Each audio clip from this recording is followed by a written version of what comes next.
Candidat au poste de secrétaire général de la francophonie occupé depuis 2002 par Abdou Diouf. Bouyoya arrive au pouvoir en 87 à la suite d'un coup d'État contre Jean-Baptiste Bagaza et instaure la Troisième République. Il est l'initiateur et le meneur de la démocratie au Burundi et a longuement œuvré à l'amélioration des relations entre Hutus et Tutsis du Burundi, notamment en créant sous son régime la journée de l'unité nationale le 5 février 91, journée qui continue à être célébrée chaque année. Son gouvernement était composé en nombre égal de Hutus et de Tutsis. Bouyoya est médiateur dans le conflit tchado-soudanais. Il est nommé en 2012 haut représentant de l'Union africaine pour le Mali et le Sahel par la présidence de la Commission de l'Union africaine dans l'optique de résoudre la crise qui secoue le nord du Mali. Et même si le major Pierre Bouyoya reste internationalement apprécié et sollicité, il est aussi cité comme commanditaire dans l'assassinat de l'ancien représentant de l'OMS au Burundi, l'Ivoirien Kassim Malan. Mais jusqu'à présent, aucune charge dans toutes les affaires où il est cité n'a été retenue contre lui. Pour le secrétariat à la francophonie, si je suis élu, le Burundi n'aura pas de traitement particulier, assure l'invité de l'émission Toute la vérité.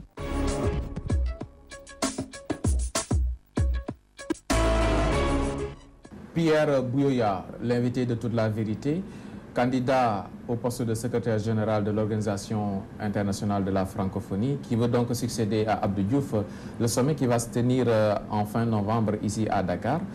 Ce sommet très attendu par vous, les anciens chefs d'État et les chefs d'État en exercice, mais un sommet qui a du mal à être populaire, un sommet qui a du mal à intégrer les populations africaines. Vous êtes d'accord? Non, c'est nouveau pour moi, parce que je crois que peut-être vous êtes sur place et vous pouvez mieux juger que moi. Mais je ne vois pas pourquoi ce sommet aurait du mal à intégrer les populations. Alors, il y a 25 ans, moi j'ai participé à un sommet de la francophonie ici, à Dakar. Et il me semblait qu'il était populaire. Oui, 89-2014. Voilà. Le contexte n'est plus le même.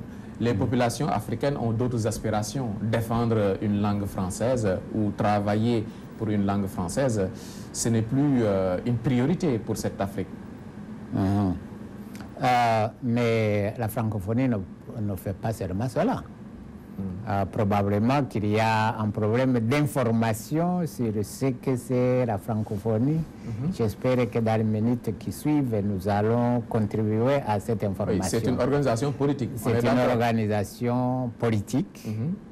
Et après avoir été une agence culturelle et technique, la francophonie est devenue en 1997 une organisation politique, l'OIF, l'Organisation internationale de la francophonie.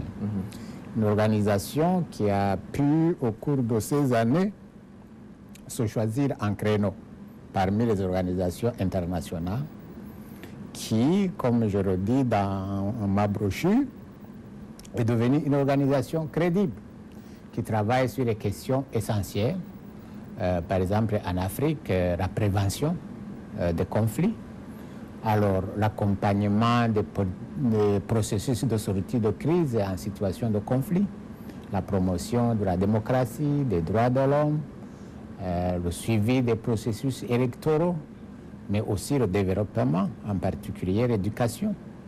Donc c'est une organisation qui s'est rendue utile, qui est utile. Peut-être faudrait-il faire connaître davantage ce qu'elle fait. Oui, mais quand même aujourd'hui, à part les Jeux de la francophonie organisés dans les pays francophones, les Jeux francophonie, hormis ces Jeux, les populations ne sentent pas la présence de cette organisation. Bon, prenons des exemples concrets. Quand il y a une crise post-électorale à Conakry, qu'est-ce qui vient gérer la crise? La francophonie. Parmi d'autres organisations, la francophonie est allée très loin, jusqu'à désigner la personne qui a conduit la Commission nationale électorale en Guinée. Alors, quand il y a une crise institutionnelle en Mauritanie. Qu'est-ce que nous voyons sur le terrain? La francophonie. Quand il y a le dialogue politique inclusif en Centrafrique, qu'est-ce que nous voyons? Alors, quand il faut préparer le processus électoral au Mali, qu'est-ce que nous voyons? La francophonie. Mais aussi, sans oublier les autres programmes d'éducation. Par exemple, dans mon pays, la francophonie a accompagné le Burundi dans la sortie de crise en mettant en place un vaste programme d'éducation à la paix, bien sûr avec d'autres organisations internationales. Alors, la francophonie aussi a créé des réseaux importants, les maires francophones, l'association des parlementaires francophones, les universités francophones. Donc, des cadres importants où elles s'occupent essentiellement de la promotion de l'état de droit, mais aussi concrètement des institutions qui soutiennent la démocratie. Qui soutiennent la francophonie a évolué. Oui. Ce n'est plus cette organisation gérée à l'époque par les Senghor, Aimé Césaire et Mitterrand. Mais de 89 à 2014, encore, on reste au niveau de cette organisation internationale de la francophonie. 89-2014. Le contexte a changé. C'est vrai que l'organisation a suivi un petit peu Commonwealth pour s'adapter aux réalités actuelles. Mais quand même, cette francophonie, est-ce que se limiter aux seuls pays qui ont le français comme partage suffit pour s'imposer aux côtés des organisations internationales? Bon, vous me donnez là la possibilité de parler de ma vision de la francophonie à venir. D'abord, partons de 89. 89, c'était quoi? 89, c'était la chute du mur de Berlin. C'était la fin de la guerre froide. La disparition des blocs Est-Ouest. Bon, alors, les pays, beaucoup de pays étaient à la recherche de nouvelles solidarités politiques. C'est à ce moment que l'OIF, donc la francophonie, pour s'adapter à l'évolution du monde, est devenue une organisation politique. La francophonie, c'est l'espace de solidarité des pays qui parlent le français en Afrique et dans le monde. Alors je dis que 89, c'était un tournant compte tenu de ce qui se passait à ce moment dans le monde. C'est à ce moment que la francophonie est devenue une organisation politique. Aussi parce qu'il y avait la pression de Commonwealth qui commençait à gérer des dossiers politiques sur le continent. Je ne sais pas pourquoi vous voulez vraiment le coller au Commonwealth, parce que c'est deux choses différentes. Je crois qu'aujourd'hui, par exemple, la francophonie fait plus de politique que le Commonwealth. C'est nouveau alors. C'est clair. Alors, à ce moment, il y a eu un élargissement remarquable de la francophonie. C'est pour cela que, par exemple, les pays de l'Est de l'Europe, la Roumanie, la Bulgarie, des pays où la langue française n'est pas nécessairement très développée, ont joint la francophonie. Parce que je dis, ils étaient à la recherche de nouvelles solidarités. Alors, elle s'est développée comme telle, et je dis, mon ambition, c'est de poursuivre l'œuvre de Boutros Boutros-Ghali, du président Abdou Diouf, pour conforter la francophonie dans son rôle politique, à travers l'Organisation internationale de la francophonie. Il y a beaucoup de choses à faire. Il y a déjà beaucoup de choses qui sont faites.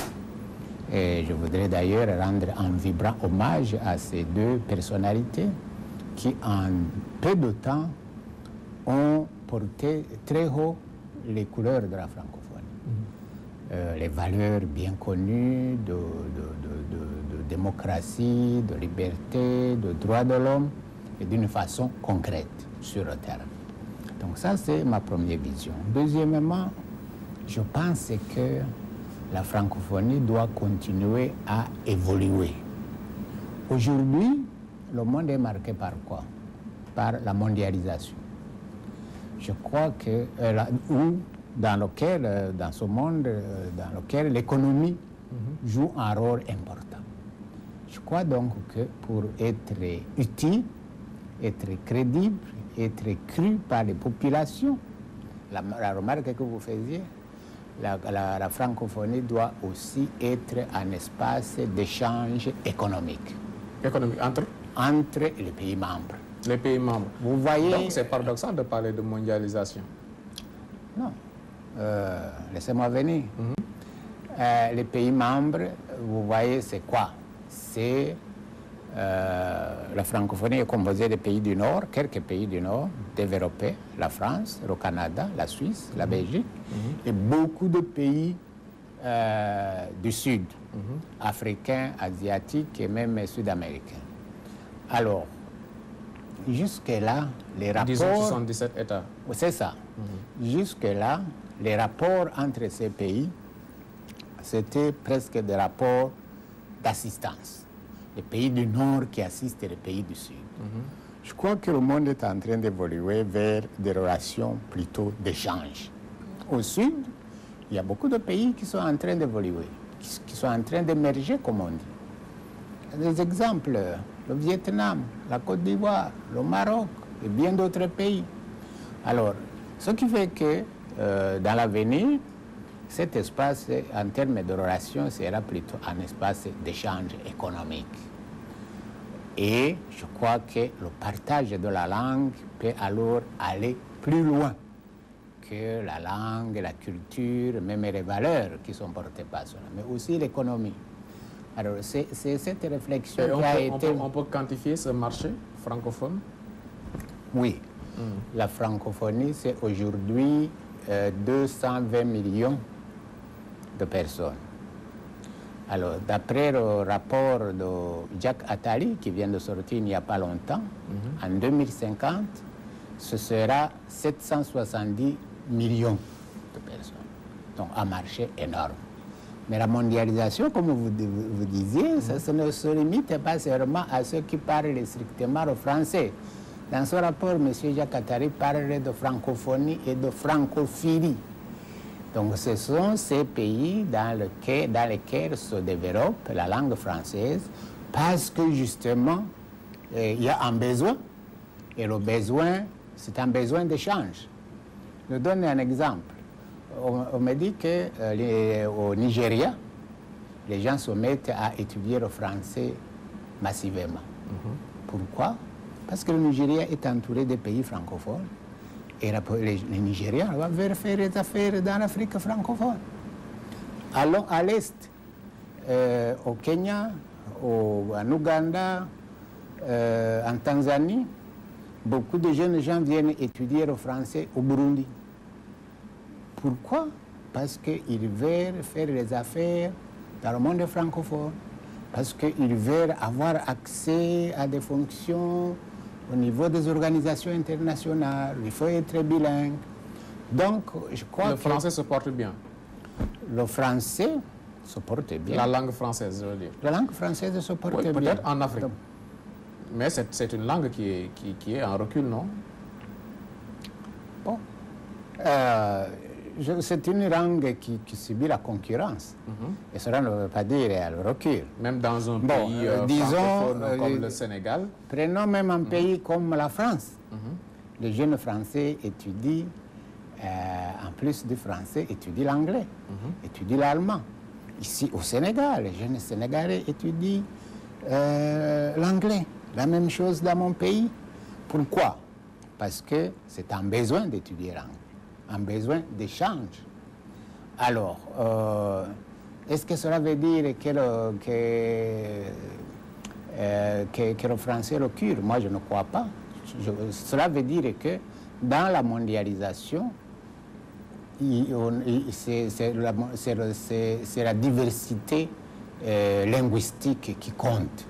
Les Chinois se mettent à étudier l'anglais. Est-ce que ça veut dire